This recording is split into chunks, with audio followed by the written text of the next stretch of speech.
আসসালামু আলাইকুম। আশা করি আপনি ভালো আছেন। আজকের এই ভিডিওতে আপনাকে দেখানো হবে কিভাবে আপনি একটা সায়েন্টিফিক ক্যালকুলেটর দিয়ে ভেক্টরের ক্ষেত্রফল নির্ণয় করতে পারবেন এবং কিভাবে আপনি ক্যালকুলেটর দিয়ে সামান্তরিকের যে ভেক্টরগুলো দেওয়া থাকবে ওই ভেক্টরগুলো দিয়ে কিভাবে আপনি ভেক্টরের আয়তন বের করতে পারবেন।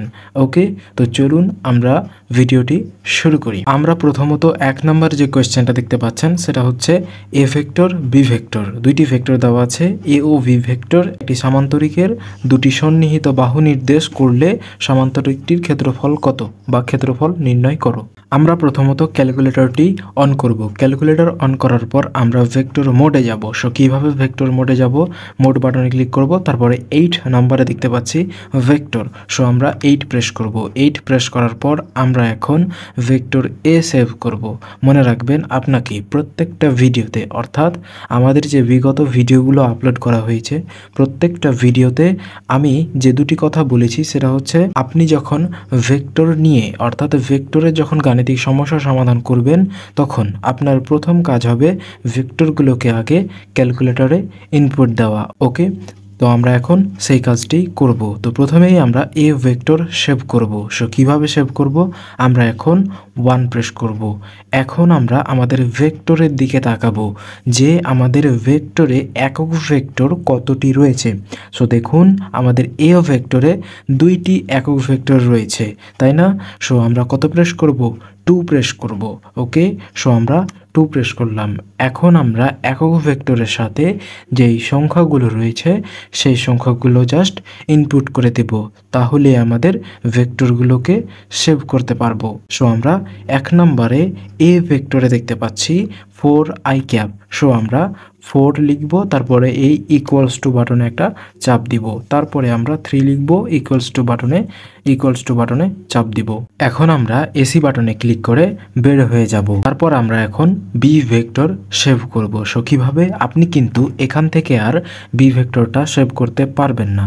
ওকে, যদি আপনি এইখান থেকে অর্থাৎ এইখানে মোড বাটনে ক্লিক করে আবার যদি আপনি 8 প্রেস করে বি ভেক্টর সেভ করতে চান সেক্ষেত্রে আপনার এ ভেক্টর অর্থাৎ আগের যে ভেক্টরটা আপনি সেভ করেছিলেন ওই ভেক্টরটা ডিলিট হয়ে যাবে।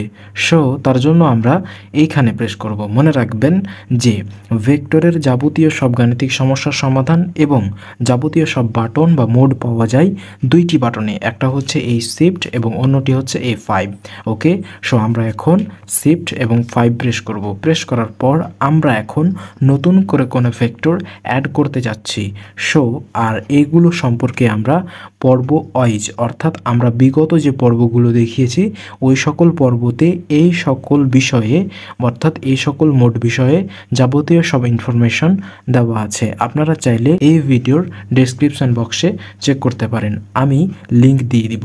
ওকে, সো আপনারা ঠিক অবশ্যই ওই ভিডিওগুলো দেখে নেবেন বা আমাদের চ্যানেলের প্লেলিস্টে চলে যাবেন, সেখান থেকেও আপনারা এই সকল ভিডিও পেয়ে যাবেন। ওকে, সো আমরা 1 প্রেস করব, তার কারণ আমরা নতুন করে কোনো ভেক্টর অ্যাড করতে যাচ্ছি। সো আমরা 1 প্রেস করব।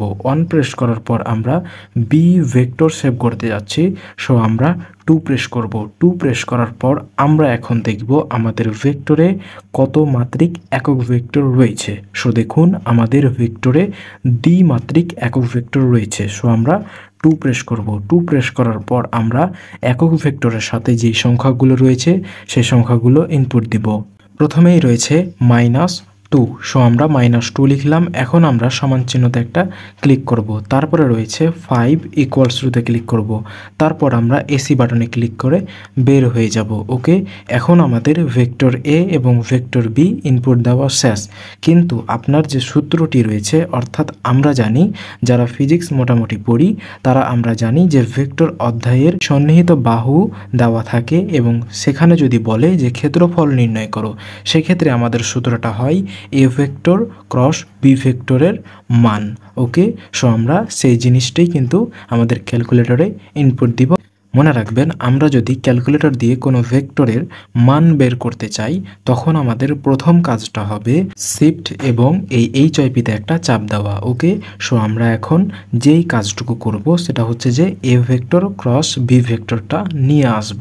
সো আমরা প্রথমত শিফটে চাপ দিব, তারপরে আমরা 5 প্রেস করব। প্রেস করার পর আমরা 3 নাম্বারে দেখতে পাচ্ছি ভেক্টর এ। সো আমরা 3 প্রেস করব। আমাদের এ ভেক্টর চলে এসেছে।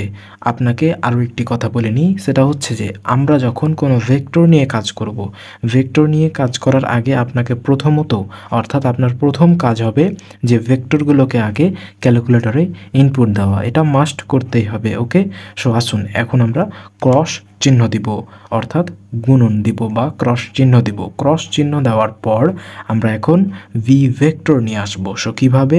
আবার আপনি শিফট এবং 5-এ প্রেস করুন। প্রেস করার পর 4 নাম্বারে দেখতে পাচ্ছেন ভেক্টর বি। সো আপনি 4 প্রেস করুন। এখন আপনি সমান চিহ্নতে একটা চাপ দিন, অ্যান্সার চলে এসেছে। সো দেখতে পাচ্ছেন আমাদের এইটাই হচ্ছে কাঙ্ক্ষিত অ্যান্সার।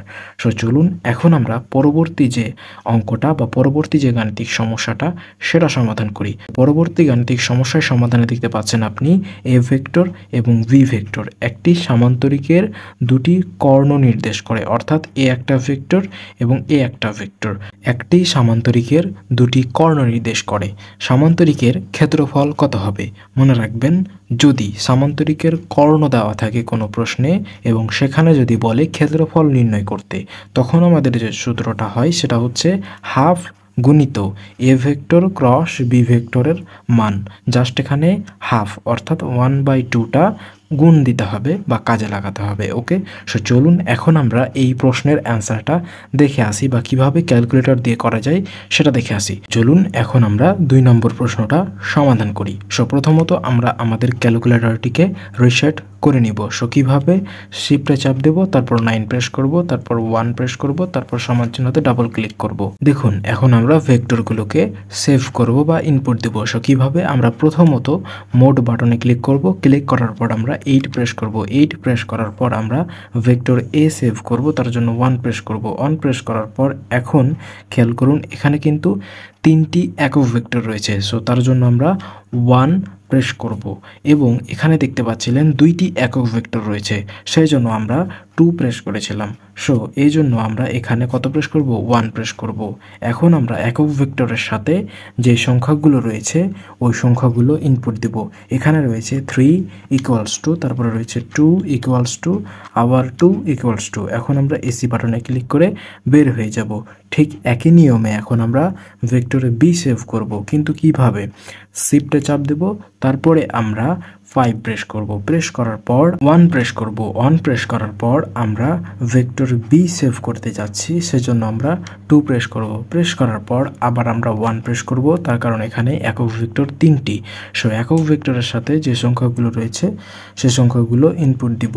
প্রথমে লিখব 6 ইকুয়ালস টু, তারপরে 3 ইকুয়ালস টু, আবার 3 ইকুয়ালস টু। এখন আমরা এসি বাটনে ক্লিক করে বের হয়ে যাব। এখন আমাদের কাজ হবে সূত্র ব্যবহার করা। সূত্রটা কি?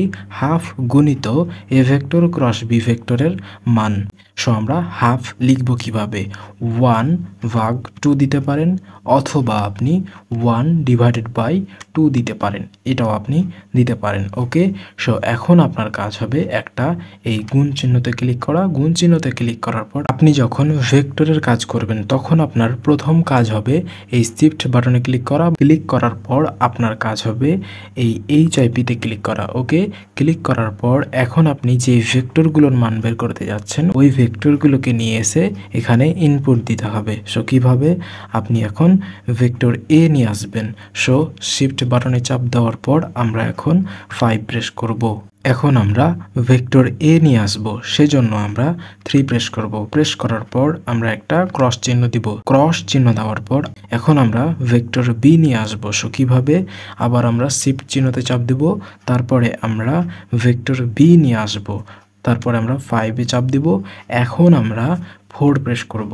এখন আমরা এই সমান চিহ্নতে চাপ দিয়ে দিব, অ্যান্সার চলে আসবে। সো অ্যান্সার হচ্ছে 2.12, অর্থাৎ এইটা হচ্ছে আমাদের কাঙ্ক্ষিত অ্যান্সার। সো চলুন এখন আমরা পরবর্তী যে প্রশ্নটা রয়েছে সেটা সমাধান করি। পরবর্তী প্রশ্নে আছে কি, সেটা হচ্ছে এ ভেক্টর, বি ভেক্টর এবং সি ভেক্টর একটি সামান্তরিক আকৃতির ঘনবস্তুর 3টি সন্নিহিত বাহু নির্দেশ করলে তার আয়তন কত হবে।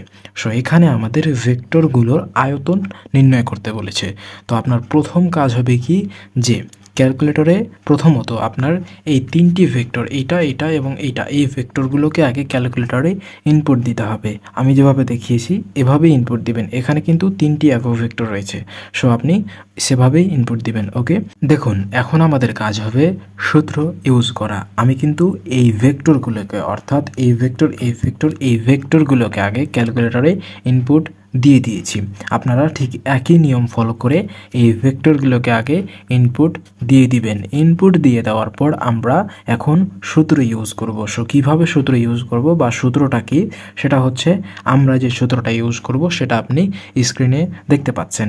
এ vector cross B vector dot C vector. এখানে আপনি যে কোনো দুইটি ভেক্টরকে ক্রস করবেন এবং একটিকে ডট করবেন। ওকে, সো আসুন আমরা এই সূত্রটা দিয়ে কিভাবে এই প্রশ্নটার অ্যান্সার করতে পারি সেটা দেখি। আমরা কিন্তু আপনাকে আগেই বলে দিয়েছি যে আমরা আমাদের এই ক্যালকুলেটরে এই ভেক্টরগুলোকে ইনপুট দিয়ে দিয়েছি। সো ইনপুট দিয়ে দেওয়ার পর সূত্রটা জাস্ট ইউজ করছি। ওকে, সো আসুন এখন আমরা A vector cross B vector লিখব, দেন ডট সি ভেক্টর লিখব। ওকে, সো এখন আমাদের প্রথম কাজ হবে এই বন্ধনী চিহ্নতে একটা ক্লিক করা। যেহেতু আমরা A vector cross B vector করব, অর্থাৎ দুইটারে আমরা যে কোনো দুইটারে আমরা বন্ধনীর মধ্যে আবদ্ধ রাখবো এবং একটারে আমরা কি করব, ডট দিয়ে রাখবো। ওকে, সো এখন আমরা A vector cross B vector করব।